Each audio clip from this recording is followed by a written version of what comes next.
Bienvenue à Le compte est bon, le quiz qui rapporte gros. Nos participants cette semaine, Gabriel, Marianne, Félix et Anne-Marie. Ils se disputeront le prix prestigieux d'absolument rien. Parce qu'on n'a pas de budget. Participants et participantes, êtes-vous prêts et prêtes à tester vos connaissances sur le CELI et le REER? Oui! Et vous, à la maison?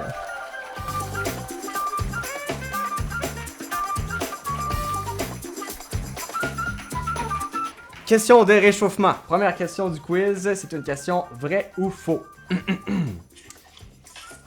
Le CELI et le REER sont des régimes enregistrés d'épargne profitable, car ils vous permettent d'accumuler de l'argent à l'abri de l'impôt.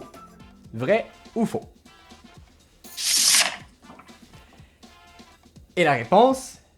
Eh ben, c'est vrai. Les deux sont des régimes enregistrés d'épargne profitable.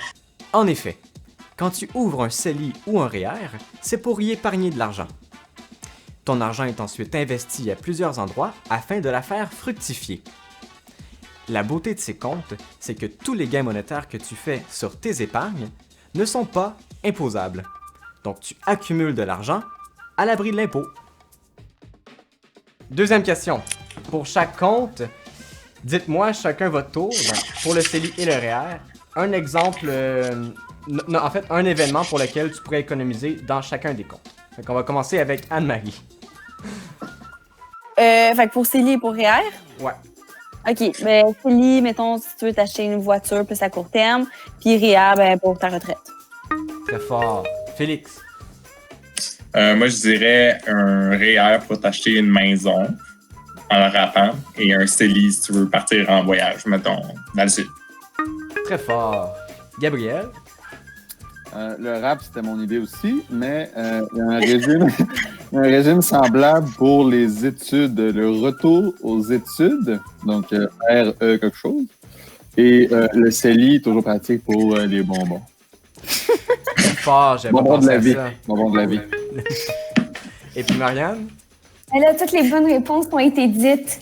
Fait que, je dirais pour le REER, un condo en Floride pour ta retraite et le CELI, t'acheter un nouveau sofa. Wow! Bon, ben, tout le monde a tous les points. Bravo, bravo, bravo.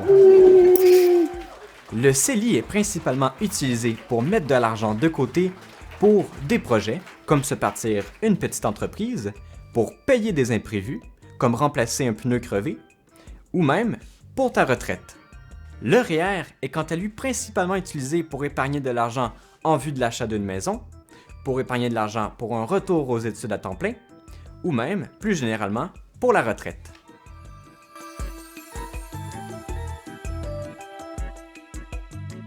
Connaissez-vous Suzy? Suzy a 17 ans. Elle travaille dans un camp de vacances depuis maintenant 2 étés et en retire un salaire. Vrai ou faux? Elle peut s'ouvrir un CELI et un REER.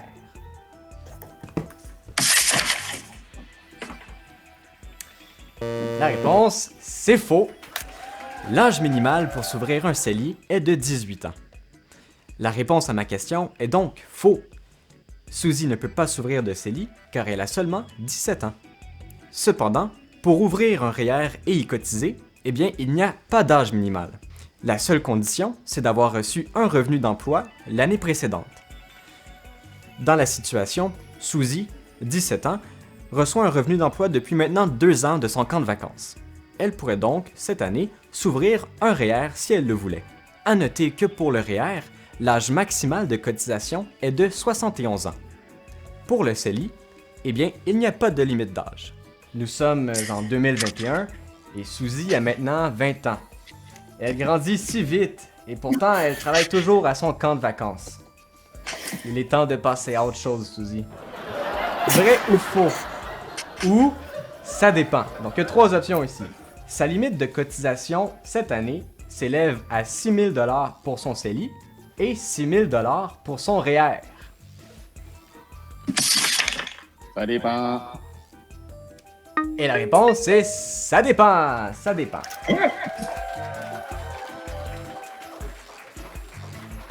Pour un CELI, cette limite change chaque année.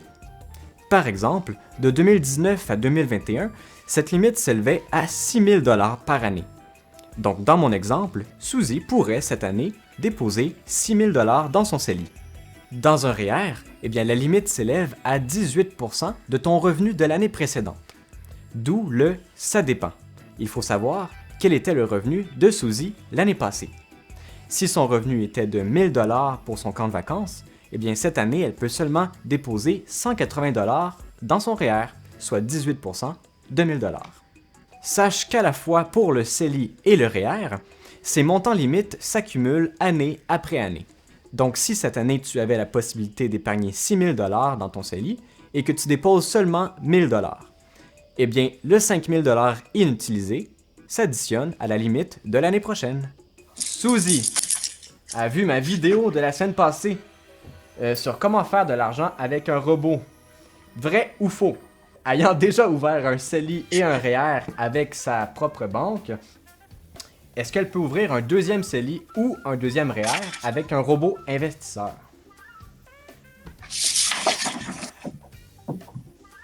Et la réponse, eh bien c'est vrai. Donc Gabriel et Félix ont le point. En effet, si tu veux ouvrir plusieurs CELI ou plusieurs REER, c'est tout à fait possible. La seule condition à respecter, c'est de ne pas dépasser les limites de cotisation permises. Donc si Suzy voulait s'ouvrir un deuxième CELI, eh bien le total de ses cotisations pour les deux comptes, quand on les additionne, ne doit pas dépasser cette année 6 000 $. Même principe pour le REER. Suzy fête aujourd'hui ses 30 ans. Bonne fête, Suzy. Bonne fête. Elle est encore au cadeau. En préparant le déjeuner à sa fille de 3 ans, Charlotte, et étant soucieuse de lui offrir une bonne éducation financière, elle lui dit « Savais-tu, ma petite Charlotte d'amour, si je mets 1 000 $ là, dans mon CELI cette année, ben mon revenu imposable va diminuer lui aussi de 1 000 $, ce qui me permet de payer moins d'impôts. Vrai ou faux? » La réponse est faux! Bravo! Bravo! L'argent que tu mets dans ton CELI est considéré comme déjà imposé. Par exemple, si tu gagnes un salaire de 20 000 $, eh bien le gouvernement te prend 1 000 $ d'impôt sur ce salaire-là. Il te reste donc 19 000 $ dans tes poches. Eh bien c'est de ce 19 000 $-là que tu peux piocher de l'argent et l'investir dans ton CELI. Par contre, la réponse serait vraie si Suzy parlait plutôt de son REER. Le montant que tu cotises dans ton REER diminue ton revenu imposable du même montant. Si tu fais un salaire de 20 000 $ et que tu cotises 1 000 $ à ton REER cette année, eh bien le gouvernement va calculer l'impôt qu'il te prend sur un salaire de 19 000 $ au lieu de 20 000 $.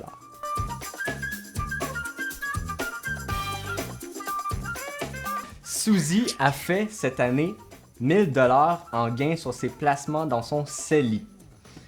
Est-ce qu'elle doit les déclarer dans ses impôts cette année? Ouf! C'était qui? Je sais pas, j'hésite entre... J'ai vu Félix en premier, mais Ouais, je Félix pense ou... Ah, j'hésite entre Félix et Anne-Marie. simple. Ok, je vais dire Anne-Marie! C'est faux! Car comme je te l'ai expliqué au début, tous les gains que tu fais sur ton épargne dans un CELI sont à l'abri de l'impôt. Même principe pour le REER. Je pense que tu comprends.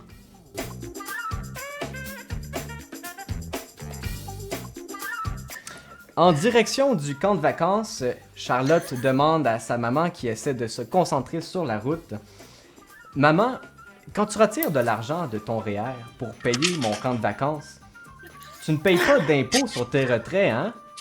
Vrai ou faux? » Très bonne réponse, c'est faux. C'est faux. Bien que les gains soient à l'abri de l'impôt dans un REER, les retraits, eux, sont imposables. Donc, si Suzy fait un salaire, par exemple, de 20 000 $, et qu'elle retire 1000$ de son REER pour payer le camp de vacances de la petite Charlotte. Eh bien, le gouvernement va prendre son impôt sur un salaire de 21 000$, soit 20 000$ qu'elle fait, plus le 1000$ de retrait de son REER. Pour le CELI, c'est différent. Les retraits d'un CELI ne sont pas imposables. Donc, peu importe le montant que tu retires de ton compte, eh bien, il ne vient pas s'ajouter à ton revenu imposable.